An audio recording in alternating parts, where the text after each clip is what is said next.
내용을 참고하시고요.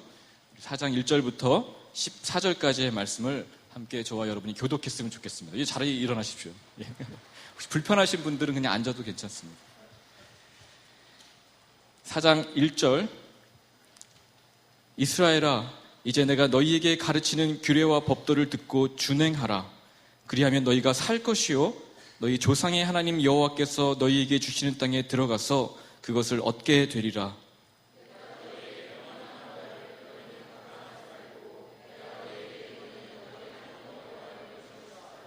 여호와께서 바알보올의 일로 말미암아 행하신 바를 너희가 눈으로 보았거니와 바알보올을 따른 모든 사람을 너희 하나님 여호와께서 너희 가운데서 멸망시키셨으되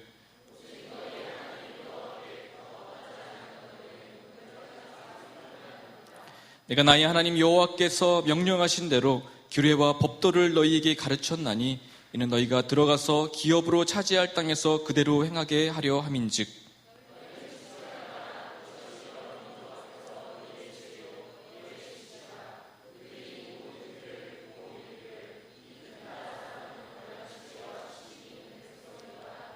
우리 하나님 여호와께서 우리가 그에게 기도할 때마다 우리에게 가까이 하심같이 그 신이 가까이 함을 얻는 큰 나라가 어디 있느냐?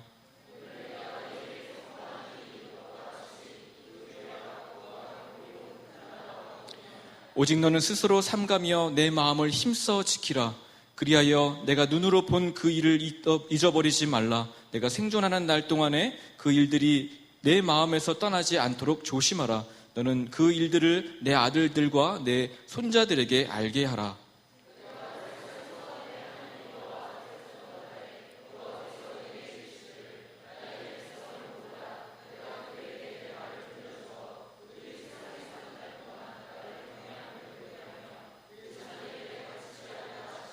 너희가 가까이 나와서 산 아래에 서니 그 산에 불이 붙어 불길이 충천하고 어둠과 구름과 흑암이 덮였는데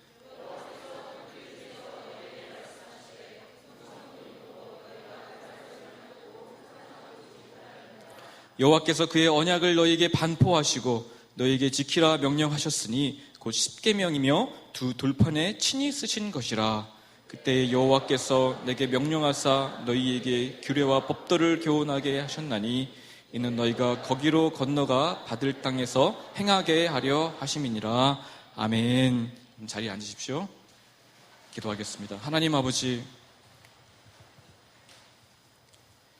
주의 말씀이 율법이 반포되던 그 순간을 우리가 비록 경험해보지는 못했지만 말씀 속에 기록되어져 있는 것처럼 우리가 이스라엘 백성들과 동일한 마음으로 그 율법을 받아들이기를 원합니다. 하나님, 이 시간 성령께서 주장하여 주셔서 우리의 마음을 열어주시고 종의 부족한 입술을 주장하여 주셔서 오직 참된 진리 안에서 우리가 하나님 경외함을 배울 수 있도록 인도하여 주시옵소서. 귀하신 주 예수님의 이름으로 기도합니다. 아멘.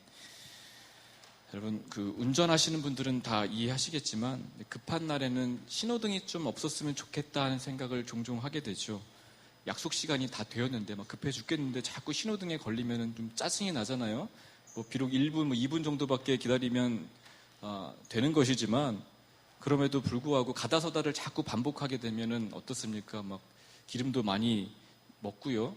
또 시간도 지체되고 조급해집니다. 그렇다고 위반하면 어떻게 될까요? 벌금을 물겠죠. 그런데 만약 진짜 거리에 신호등이 없게 된다면 어떤 일이 일어나겠습니까? 잘 아시겠죠? 아비규환이 되겠죠. 거의 교통 대란이 일어날 것이 불을 보듯 뻔합니다. 제한 속도가 게다가 없다면 이제 대형 사고들이 속출하겠죠. 재작년 제가 청년들과 2013년이었죠. 인도에 간 기억이 있는데 그때 도로를 보니까 물론 중심가는 꽤 괜찮아도 대부분 도로에 신호등이 별로 없고 차선도 거의 없는 것 같고 그리고 속도 제한도 없는 것 같았어요.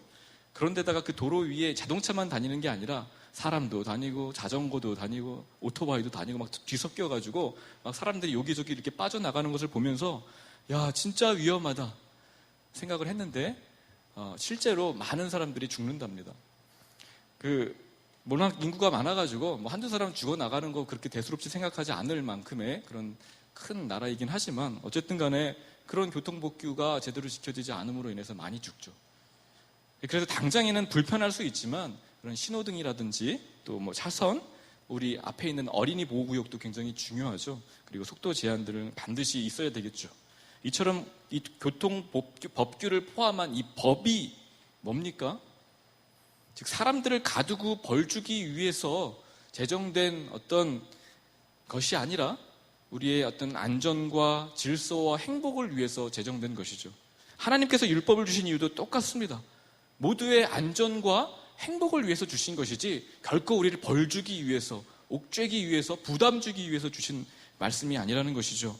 마치 물고기가 물 밖으로 나가면 죽기 때문에 물 밖을 나가지 못하도록 막아서는 것과 같이 양들이 양무리를 벗어나면 이리의 밥이 될 수 있기 때문에 그 테두리를 가지고 양들이 나가지 못하도록 막는 것과 같이 율법을 지키면 뭐 상 받고 율법을 지키지 않으면 무슨 벌을 받는 그런 유치한 수준이 아니라요. 오늘 본문 1절 말씀을 보십시오. 이스라엘아, 이제 내가 너희에게 가르치는 규례와 법도를 듣고 준행하라. 그리하면 어떻게 해요? 너희가 살 것이라고. 살기 위해서요. 4절 말씀에도 보십시오. 오직 너희의 하나님 여호와께 붙어 떠나지 않은 너희는 오늘까지 다 생존하였다고요. 생존을 위해서, 생명을 지켜내기 위해서 최소한의 경계이자 울타리이자 조건이 되는 것이 바로 율법인 것입니다. 그래서 우리에게 율법을 제정하여 주신 거예요. 물론 하나님께서 일방적으로 구원하시고 일방적으로 살아갈 땅도, 약속의 땅도 제공해 주시고 이스라엘의 참 하나님이 되어주셨고 이스라엘 자기의 백성 삼으신 것은 맞지만 그럼에도 불구하고 이스라엘 입장에서 계속해서 그 하나님의 소유된 백성으로 모시고 살기 위해서 그 약속의 땅에서 안전하게 거주하기 위해서는 뭡니까? 최소한의 의무를 지켜야 될 것 아니겠어요? 하나님께서 죄와 사망 권세를 깨뜨리셔서 우리를 건져내 주시고요. 그리고 하나님의 소유로 삼으셨다면 우리도 하나님의 소유된 백성답게 살기 위해서 그 하나님의 언약으로부터 벗어나지 않도록 하기 위해서 뭔가 노력을 해야 될 거 아니에요. 쌍방간의 약속이자 언약을 체결하셨죠. 그렇기 때문에 그것을 이루기 위해서 장치한 것이 바로 율법이란 말입니다.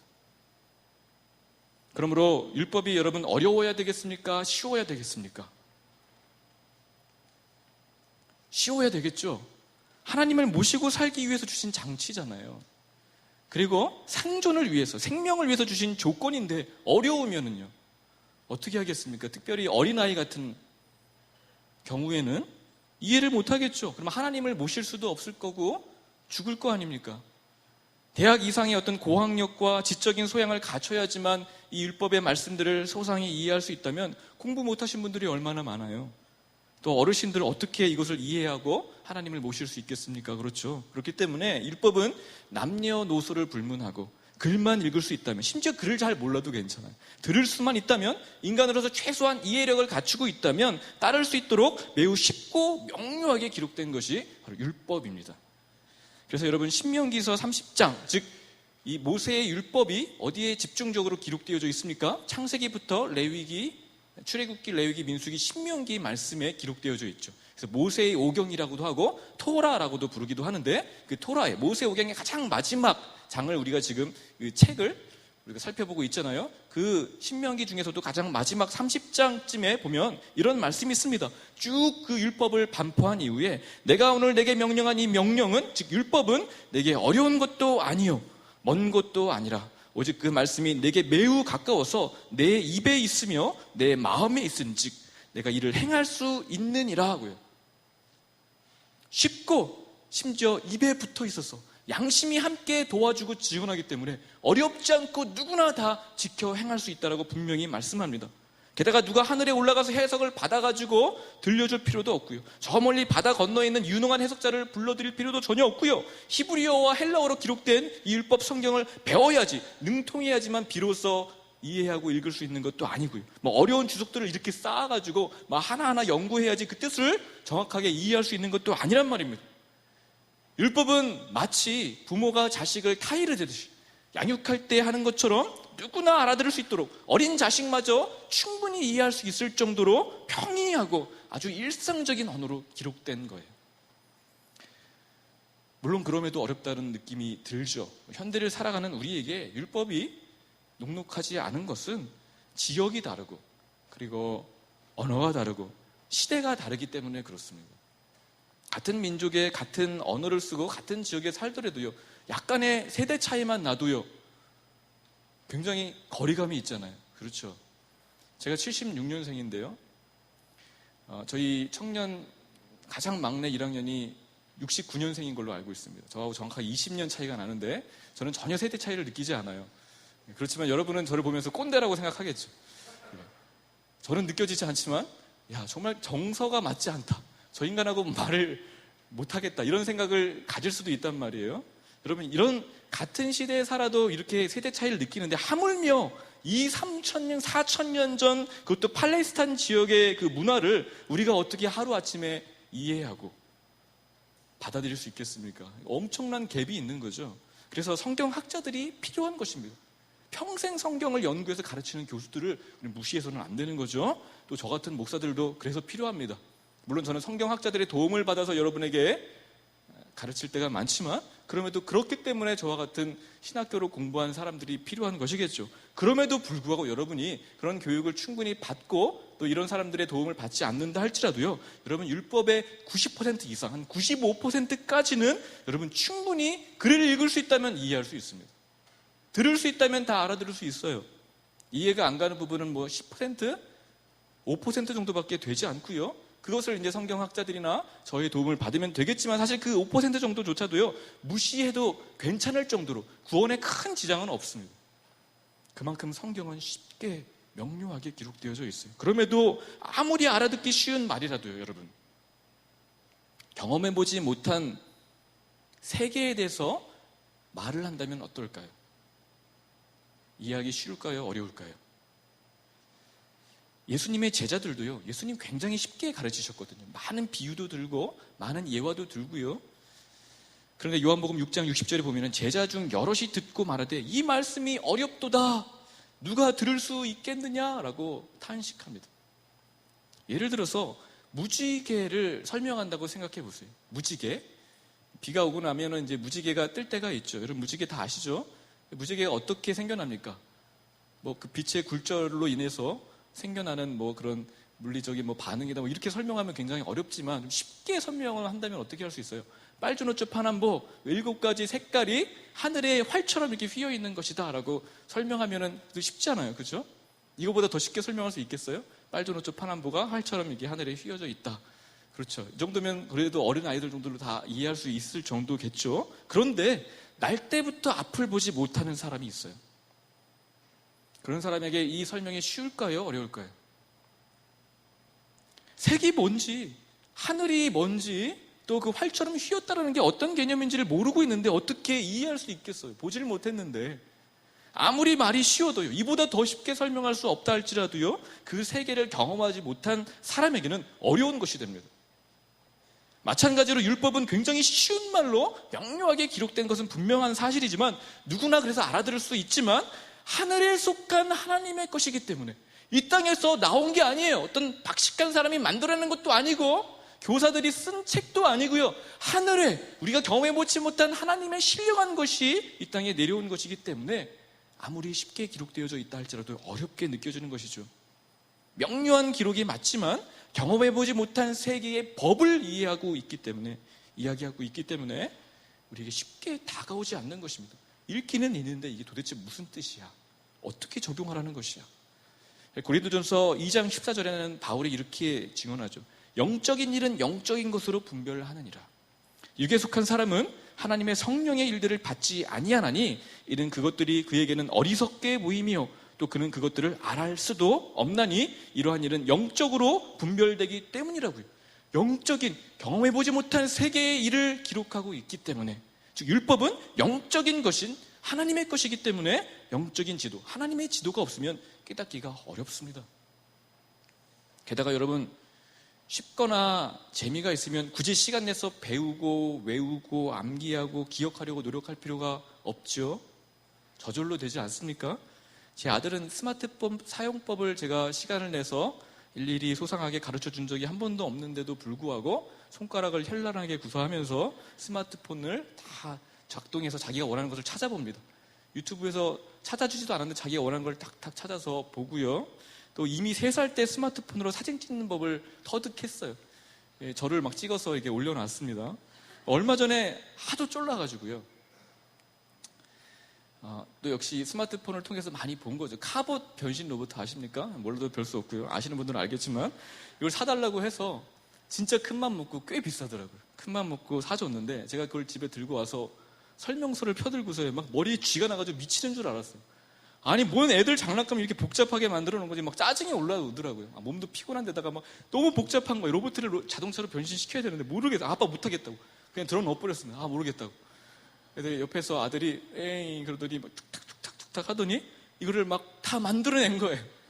아빠 보세요. 봤더니 진짜 자동차가 된 거예요. 되게 복잡했거든요. 그래서 이야 아빠 나 잘했지요 이러는데 뭐 감탄이 나오죠. 이야 너 정말 최고다 이러면서 나중에 공부도 이렇게 좀 해라 이렇게 얘기를 하고 싶었는데 진짜 공부도 이렇게 좀 알아서 척척 이렇게 해나가면 참 좋겠지만 여러분 해보셔서 알겠죠. 물론 저도 공부를 좀 재밌게 배웠다면 좀 뒤늦게 공부에 맛이 들려서 재밌게 하는 법을 조금 알긴 했는데 너무 학창시절 때는 공부가 싫었던 거예요. 재미가 없어가지고 힘들게 배웠는데 좀 재밌게 하면은 좀 그래도 아들이 자리를 잡고 잘 스스로 할 수 있지 않을까 생각하지만 공부는 사실 근본적으로 좀 다르죠. 그런 장난감을 스마트폰을 다룬 것 같이 인내심을 요구하기 때문에 한 자리에 좀 오래 앉아 있어야 됩니다. 많은 시간 생각해야 돼요.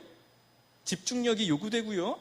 또 학교에서 시험도 보고 과제도 제출하고 하기 때문에 여러분 어떻습니까? 자리에 앉히려면은 그 놀기 좋아하는 아이를 앉히고 하려면 어떻겠습니까? 매를 들고 무섭게 아이를 잡아매야겠죠. 그래야지 겨우 따라오지 않겠습니까? 율법이 그렇다라는 거예요, 여러분. 율법은 세상 법과 비슷한 듯 하지만 실상 굉장히 다릅니다. 시민법이나 물론 도덕법 같은 내용들은 뭐 거의 교차하는 것 같아요. 비슷한 내용들이 많이 있는 것처럼 보이지만 율법의 목적은 단순히 세상법처럼 그냥 서로에게 피해 주지 않고 그냥 서로 질서 있게 잘 행복하게 살 수 있도록 제정된 것에서 멈추지 않고요. 사람의 깊은 내면과 본성을 건드리는 법입니다. 사실 인생의 불행과 고통은 어디서 와요? 단순히 안전의 문제나 어떤 질서를 지키지 않은 문제나 어떤 자원의 고갈 문제 때문에 나오는 것이 아니잖아요. 편리하고 깨끗한 집, 좋은 자동차를 소유하지 못해서 불행해지는 것이 아니잖아요. 인간 내면 깊은 곳 붙어서 품어져 나오는 그런 악의 때문에 문제가 발생하는 것이죠. 본성 자체가 전부 꼬여서 아무리 완벽한 법과 시스템을 갖춰놓고 복지를 막 잘 해놓고 여러분 정말 일 안 해도 먹고 살 만큼 모든 혜택을 다 제공해 준다 할지라도 집까지 뭐 다 준다고 할지라도요.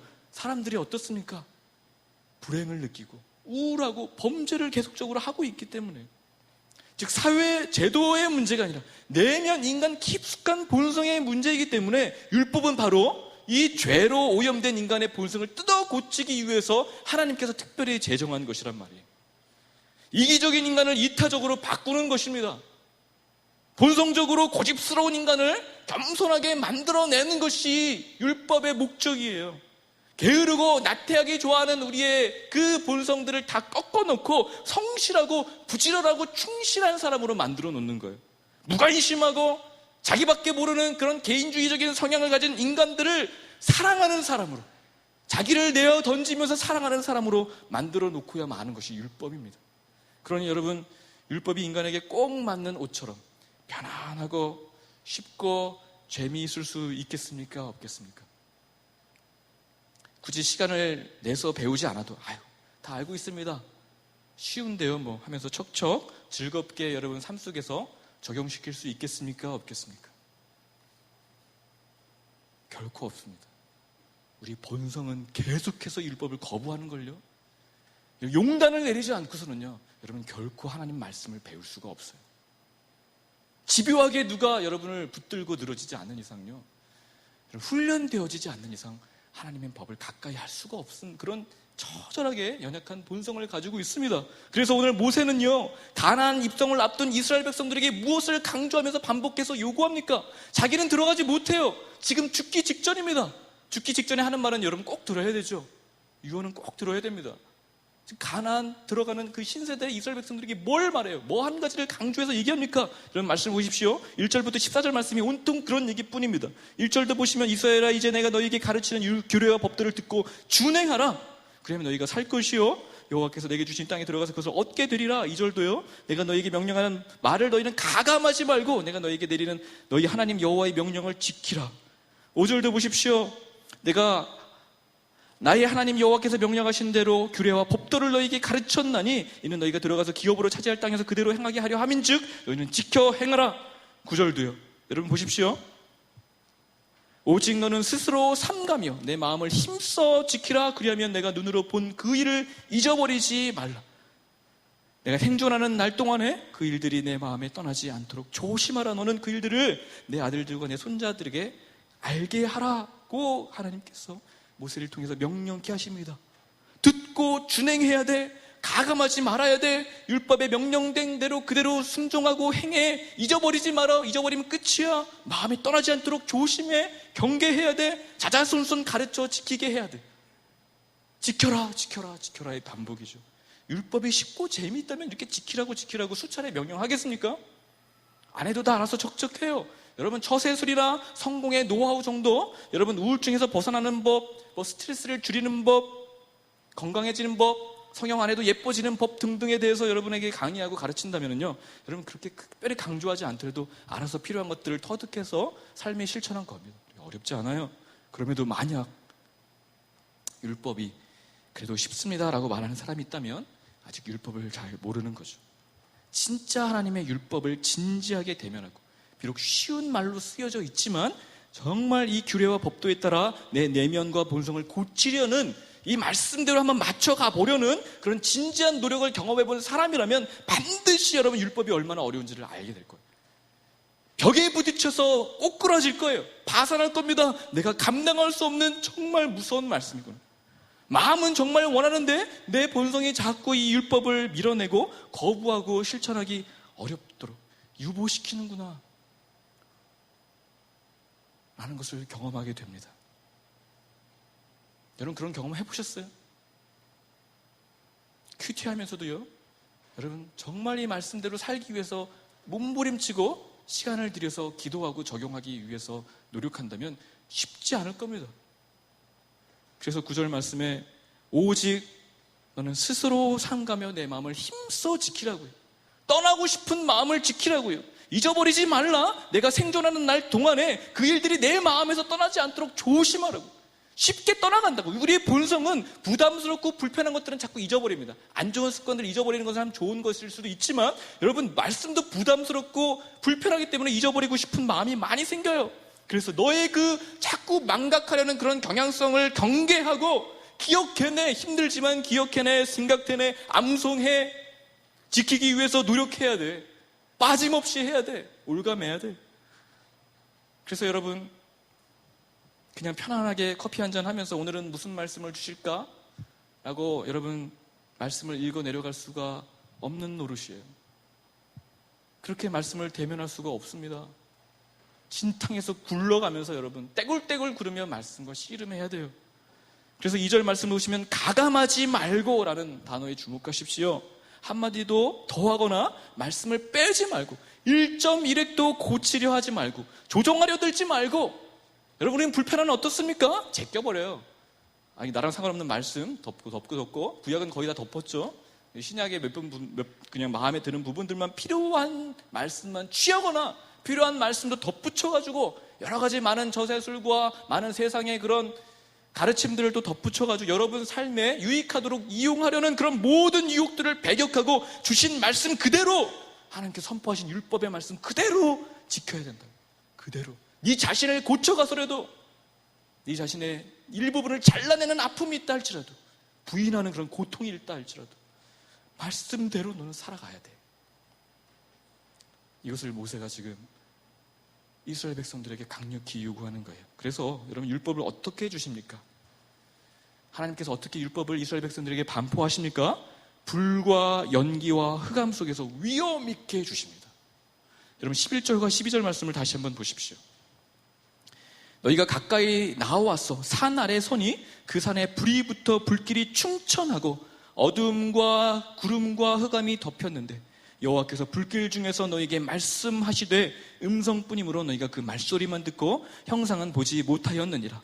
여호와께서 그의 언약을 너희에게 반포하시고 너희에게 지키라 명령하셨으니 곧 십계명이며 두 돌판에 쓰인 것이라. 위험을 갖추고 하나님께서 임재하셨어요. 이스라엘 백성들로 하여금 두려워함 가운데 이 율법의 말씀을 반포하시죠. 그리고 율법의 결정체인 십계명을 친히 돌판에 써서 주십니다. 두 돌판이라고 기록되어져 있는데 이 십계명이니까 5계명씩 나눈 두 돌판이 아니라요, 이거는 언약 체결이기 때문에 한쪽은 하나님 거, 한쪽은 우리 겁니다. 각각 가지고 끊임없이 보고 한 사람이라도 파기하면 죽기로 결단하고 체결을 한 것이 바로 언약 십계명 두 돌판이에요. 그래서 이런 장면을 9절 말씀에는 잊어버리지 말라, 조심하라, 내 아들 내 손자들에게도 알게 하라는 말씀을 전하는 것입니다. 사실 율법이 아니라 율법이 반포되었던 그 장엄한 순간에 대해서 말씀하고 있는 것이죠. 그래서 이 장면이 여러분 출애굽기 20장 16절부터 19절 말씀에 반복해서 나오는데 이것이 이제 배경이 되죠. 여러분 지금 큐티하고 있는 본문이 아마 여길 겁니다. 셋째 날 아침에 우레와 번개와 빽빽한 구름이 산 위에 있고 나팔 소리가 매우 크게 들리니 진중에 있는 모든 백성이 다 떨더라. 시내산의 연기가 자욱하니 여호와께서 불 가운데 거기 강림하심이라. 그 연기가 옹기가마 연기같이 떠오르고 온 산이 크게 진동하며 나팔 소리가 점점 커질 때에 하나님이 음성으로 대답하시더라. 여러분 상상해 보십시오. 이럴 때는 좀 상상력을 동원하셔야 됩니다. 문자로만 보지 마시고요, 정말 그 산에 불이 타오르고 있어요. 불만 타오르는 장관을 보는 것이 아니라 땅이 진동하고요, 나팔 소리가 막 크게 귀를 때리는데 정신이 어질어질합니다. 그리고 그 가운데 흑암이 뒤덮여서 한 치 앞도 볼 수 없는 캄캄한 어둠과 연기가 자욱한 그 두려움 가운데 주님께서 엄숙하게 율법을 선포하는 거예요. 나 외에 다른 신은 섬기지 말라 하면서요. 여러분 상상해 보십시오. 모든 사람 두려워 떨었습니다. 다 엎드렸습니다. 다 죽는 줄 알았습니다. 하나님은 그런 하나님이십니다. 그래서 모세는 10절에 이렇게 말씀해요. 그들이 세상에 사는 날 동안 나를 경외함을 배우게 하며 하나님 경외함, 하나님 두려워함을 알고 반포된 그 율법을 진중하게 받아 배우고 지켜 행해야만 한다라고 주님께서 엄숙하게 선언하시는 겁니다. 가끔 신앙생활에서 좀 세련되게 품위 있게 하시는 분들은 이런 얘기를 종종 해요. 목사님, 지옥이 무서워가지고 그렇게 예수님 믿는 건 좀 아니잖아요. 무슨 벌 받는 게 무서워가지고 막 주일 성수 못 지키고 뭐 지켜야 된다고 하고 뭐 이런 차원은 좀 넘어서야죠. 유치하지 않습니까? 목사님, 진심이 중요한 거죠. 진심이면 되지 않습니까? 정말 하나님 사랑하면 되는 거 아니에요? 여러분 일면 굉장히 맞는 것 같죠. 동의하는 부분이 없지 않아 있지만 여러분 우리에게 그런 진심이 있습니까? 한번 생각해 보십시오. 그런 진심이 여러분에게 있습니까? 우리는 백지 상태에서, 이스라엘 백성도 마찬가지예요, 아무것도 없는 상태에서 율법을 수여받은 게 아닙니다. 조금 부족하지만 뭔가 채우기 위해서 율법을 받거나 중립지대에서 율법을 수용하는 것이 아니었어요. 어떤 상태였습니까? 죄 아래에 갇혀있는 절망적인 상태였어요. 여전히 구습을 쫓는 옛사람을 벗어버리지 못하고 죄에 가담하려는 그런 경향성이 너무나도 많았던 그런 자리에서, 하나님의 원수된 진노의 자리에서 이제 죽기를 각오할 수밖에 없는 죽음의 자리에서 거룩한 신령한 하늘의 율법을 소유하게 된 거예요. 그것을 받게 된 겁니다. 그래서 우리에게 진심 따위는 없는 거예요. 우리의 진심은 뭡니까? 율법을 미워하는 겁니다. 하나님을 거역하는 겁니다. 솔직히 다 귀찮습니다. 아유, 정말 부담 갖기도 싫고요. 내가 왜 이렇게 자기를 희생하면서 살아가야 합니까? 내버려 좀 두세요. 전 나만 위해서만 살고 싶습니다. 나도 편해지고 싶고요, 행복해지고 싶다고요. 좀 내버려 두세요가 우리의 진심입니다. 한번 여러분 가슴에 손을 얹고 생각해 보세요. 그렇지 않아요? 그러므로 하나님의 거룩한 율법은 어떤 상태에서 우리에게 주어져야만 마땅합니까? 편안하게 자, 환영합니다, 지키면 복 받습니다 라고 줄 수가 없는 거예요. 선택사항이 아니었습니다. 두려움 가운데 받아야 마땅했던 거예요. 우리의 본성 때문에. 심판이 무서워서 율법을 지켜야 돼요, 여러분. 죽을까봐요. 하나님께서 벌 받을까봐 여러분 예수님 믿어야 돼요. 지옥이 있기 때문에. 언젠가 지옥에 대해서 좀 자세히 설명할 기회가 있었으면 좋겠습니다. 유치한가요? 지옥이 있습니다. 하나님이 두려워서요. 저는 하나님이 지금도 징계 때문에 두려워서 말씀을 붙듭니다. 여러분 이런 마음 자세를 가지고 경유해야 되는 것을 요구하고 있어요. 이처럼 사람은 본성적으로 옳은 일에 대해서 소원함이 없고요, 옳은 일을 선택할 실력조차 갖추고 있지 않기 때문에 끊임없이 두렵게 하고 협박하고 패고 조르고 질질 끌고 와서야 그나마 거룩함에 대해서 조금 관심을 갖게 되고 그나마 하나님 백성답게 생각을 조금씩 하게 됩니다. 그것도 반복해야지. 수년 반복해야지. 여러분 사람이 바뀝니까? 안 바뀌어요. 진짜 징그럽게도 안 바뀌어요.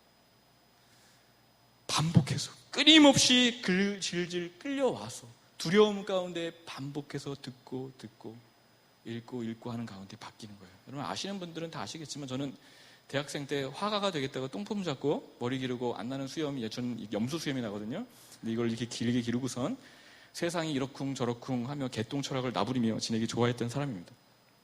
놀기 좋아했고요, 무척 게을렀습니다. 나태하고 고집도 얼마나 센지 지 잘난 맛에 그렇게 사는 아웃사이더 기질이 아주 다분한, 굉장히 방골 기질이 다분한 사람이었는데 여러분 어떻게 지금 이 교회에 와서 붙어 있을 수 있는지 여러분 뭐 별로 관심 없겠지만 저는 생각할 때마다 놀랍다, 참 놀랍다.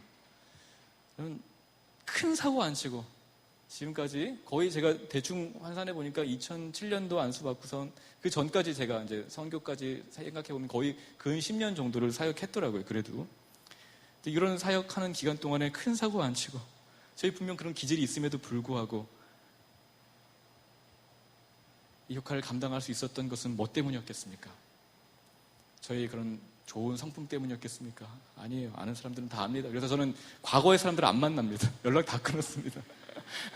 저에 대해서 안 좋은 소리 하면 안 되기 때문에 여러분 아마 다 차단되어 있을 거예요. 여러분 정말 저는 그럴 수가 없는 사람이에요. 하나님의 은혜이기도 하지만 여러분 실제로 저는 하나님 무서워서 그랬습니다. 진심이에요. 하나님 무서워서요.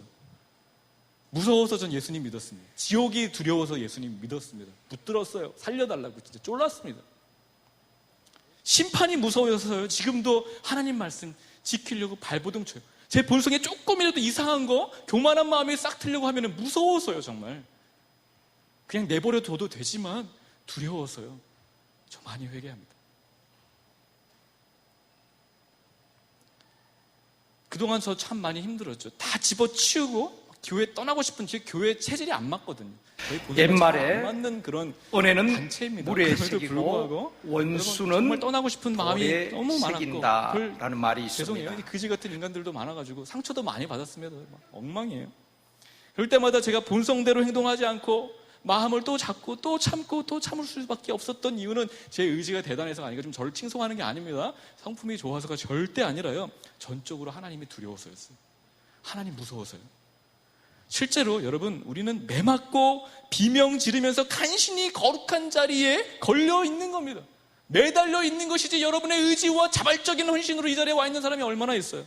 하나님은 이처럼 우리가 얼마나 간사하고 변덕스럽고 변화무쌍한 자들인지 잘 아시기 때문에 우리를 놓치지 않기 위해서 우리는 순식간에 떠나갈 자들인 걸 아시기 때문에 다시 패망의 길로 멸망의 길로 치닫지 않도록 하시기 위해서 두렵게 나타나시고 이렇게 엄중하게 경고하시고 책망하시고 매를 드시고 질질 끌고 오셔서라도 지켜내시는 거예요. 이것이 하나님의 위대한 사랑입니다. 하나님 사랑이에요. 무섭게 해서라도 바로잡고야 말겠다는 아버지의 그 집요한 집념과 포기하지 아니하시는 그런 한결같은 그 사랑, 긍휼하심이 있기 때문에 지금 저와 여러분이 이 자리에 있는 줄 여러분 믿으시기 바라요. 진심으로 하나님의 사랑 때문입니다. 그러므로 여러분 비록 우리가 충분히 경험해 보지 못하고 우리의 논리로 충분히 이해할 수 없는 하늘의 계명이지만 게다가 우리의 본성을 뜯어 고치려 하기 때문에 참 괴롭고 여러분 진짜 말씀을 진지하게 대보면 여러분 많은 에너지가 소비됩니다. 힘들어요. 시간도 많이 쏟고 불편하고 아프지만 때로는 찌르지만 그럼에도 이 말씀이 하나님을 모시는 최소한의 수단인 줄을 여러분 알기 때문에 이 율법을 지킬 때라야 생존할 수 있기 때문에 또 하나님 나라를 이루어갈 수 있기 때문에 여러분, 이 사실을 알기에 우리도 이 율법을 오늘도 붙들고 메어 달리고 기억해내고 짜내고 가르치고 또 가르침을 받기 싫어하는 사람들 붙들어 매고 나도 지키려고 발버둥 치고 행하는 저와 여러분 될 수 있게 되길 간절히 축원합니다. 그것을 오늘 요구하고 있습니다. 그렇게 율법을 지킬 때예요. 여러분 6절 말씀을 한번 보십시오. 6절 말씀 우리 같이 한번 읽어볼까요? 자, 시작. 너희는 지켜 행하라. 이것이 여러 민족 앞에서 너희의 지혜요 너희의 지식이라. 그들이 이 모든 규례를 듣고 이르기를 이 큰 나라 사람은 과연 지혜와 지식이 있는 백성이로다 하리라 하면서 사람들이 칭송합니다. 저 인간들은 뭐야? 저 나라는 뭐야? 이 큰 나라를 보라. 이스라엘이 뭐 큰 나라입니까? 작은 나라잖아요. 뭐 자원이 많습니까? 아니잖아요. 뭐 강하고 머리가 뛰어난 민족, 조직력이 탁월한 민족도 아닙니다. 단지 하나님의 율법을 지킴으로 말미암아 하나님을 모시고 있는 것뿐이에요. 그것뿐입니다. 이것으로 다른 민족과 좋게 비교할 수 없는 영광과 지혜와 지식을 갖추게 된 거예요. 여기서 지식은 사물의 도리나 그런 선악을 분별할 수 있는 능력을 말합니다. 즉 하나님의 율법을 그들의 기준으로 삼게 되자, 그 나라의 기준으로 삼게 되자 그 기준에 따라 바르게 분별할 수 있는 능력을 갖추게 되므로 또 그 말씀을 살아감으로 하나님의 공의와 공평과 모든 넘치는 그런 풍성한 사랑과 은혜가 충만한 큰 나라를 이룰 수 있게 되었고 백성들이 칭송한 거예요. 궁극적으로 율법은 하나님과 이웃 사랑으로 압축될 수 있습니다. 사랑이에요. 그런데 모든 민족이 간절하게 염원했지만 살아낼 수 없었던 그 사랑을 지금 이 사람들이 사랑하고 있는 거예요. 아, 이것들이 하나님을 모시고 있기 때문에 저렇게 사는구나. 그래서 여러분 7절 말씀도 보시면요, 우리 하나님 여호와께서 우리가 그에게 기도할 때마다 우리에게 가까이 하심과 같이 그 신이 가까이 함을 얻는 큰 나라가 어디 있느냐. 또 8절에 오늘 내가 너희에게 선포하는 율법과 같이 그 규례와 법도가 공의로운 큰 나라가 어디 있느냐. 이 하나님의 지식과 사랑을 가지고 있었어. 하나님을 가까이 모심으로 말미암아 주님과 동행하는 이 큰 나라, 율법의 공의와 공평과 기쁨과 해방과 자유가 있는 이 큰 나라가 어디 있느냐라고 칭송하는 거죠. 이처럼 세상 사람들도 하나님의 위대하심을 알게 되는 때는 언제라고요? 우리가 그의 율법을 받아들여 그 율법의 말씀대로 지켜 행할 때입니다. 마태복음 5장과도 동일한 말씀이에요. 그 율법의 말씀을 지켜 행하는 자가 빛과 소금이 되는 것이고 세상과 다른 구별된 백성이 되는 겁니다. 규례와 법도가 삶에 녹아날 때에서야 비로소 여러분 속에 있는 하나님을 보게 되는 거예요. 지난 6월 17일 날 미국 찰스턴이라는 도시의 임마누엘이라는 교회에서 비극적 사건이 일어났습니다. 수요 예배를 드리던 중에 딜런 루프라는 21살 된 백인 청년이 들어와서 총기를 난사했죠. 그래서 집례하던 목사님과 성도들 9명이 사망했습니다. 흑인을 지고한 그런 백인의 범죄였어요. 이 청년은 사건이 일어난 이틀 후에 이제 법정에 서서 희생자 가족과 이제 마주하게 되는데요. 이제 가해자, 범죄자와 직접 얘기할 수 있는 기회를 주는 이 사우스캐롤라이나 주의 관행에 따라서 유족들은 이제 한 명씩 그 범인에게 찾아가 말을 건넵니다. 여러분이라면 무슨 말을 건네겠어요? 입에 담지도 못할 욕들을 하겠죠. 징후하겠죠. 그런데 어머니를 잃고 내 사랑하는 자식을 잃은 그 부모가 이 원수에게 한 말은요, 징후와 복수심에 불타는 말들이 아니라 용서였습니다. 여러분 보신 분들은 다 알 거예요. 당신은 내 소중한 사람을 빼앗았고요. 당신은 내 마음을 아프게 했지만 당신을 용서합니다. 울면서 얘기해요. 내 살점 하나하나가 뜯겨져 나가는 것처럼 아프지만, 그래서 얘는 모두가 전처럼 살 수가 없는 상황이지만 당신을 그럼에도 용서합니다. 하나님의 은혜가 당신에게 있기를 소원합니다 라고요. 여러분 이것을 이해할 수 있습니까? 어떻게 사랑하는 부모와 자식의 생명을 난도질하는 사람을 그렇게 용서할 수 있어요? 이 사람은 교육을 많이 받은 그런 엘리트 집단이 아니었어요.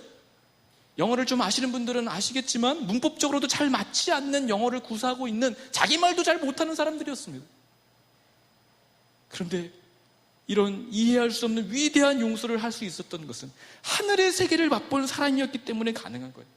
세상에 살고 있지만 하늘의 법의 지배를 받고 살고 있기 때문에, 하늘의 그 생명과 위로를 경험했기 때문에, 무엇보다 하늘의 그 큰 용서를 받았다는 그 사실을 분명하게 몸소 깨닫고 있기 때문에 저 원수마저도 용서할 수 있었던 것이죠. 저는 그렇게 믿습니다. 그래서 저들은 다르구나. 비록 교육받지 못하고 소외된 흑인 계층이지만 하늘의 지배를 받는 사람들이구나, 하나님을 모시는 사람들이구나 라고 인정과 칭송을 받게 된 것이라고요. 주의 율례를 따라 살아간 사람들은 이렇게 구별됩니다. 이런 칭송을 받는 저와 여러분 될 수 있게 되기를, 그런 교회 되기를 간절히 주의 이름으로 축원합니다. 기도하겠습니다. 하나님 아버지, 주의 율례를, 법도를 지켜 행하는 주의 언약 백성들이 다 될 수 있도록 도와주시옵소서.